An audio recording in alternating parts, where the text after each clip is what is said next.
প্রতিদিন সকালে আমরা ঘুম থেকে উঠি, কিন্তু কখনো কি ভেবে দেখেছেন কেন উঠি? দিন শেষে মনে হয় আজও কিছুই করতে পারলাম না। সমস্যা কাজ নয়, সমস্যা উদ্দেশ্যের অভাব। জাপানের মানুষরা বিশ্বাস করে জীবনের সুখ আর দীর্ঘায়ুর রহস্য লুকিয়ে আছে এক কথায়, ইকিগাই। ওরা এখনো হাসে, কাজ করে, গান গায়, কারণ ওরা জানে কেন তারা বেঁচে আছে।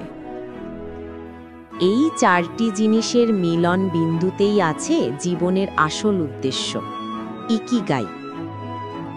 ইকিগাই মানে বড় কিছু নয়, ছোট ছোট আনন্দে জীবনের অর্থ খুঁজে পাওয়া। নিজেকে একবার জিজ্ঞেস করুন, যদি টাকা পয়সা কোনো ব্যাপার না হতো, আপনি প্রতিদিন কি করতেন? Find your ikigai. ইকিগাই খুঁজে পেলে আপনি শুধু বেঁচে থাকবেন না, সত্যিকারের জীবন যাপন করবেন।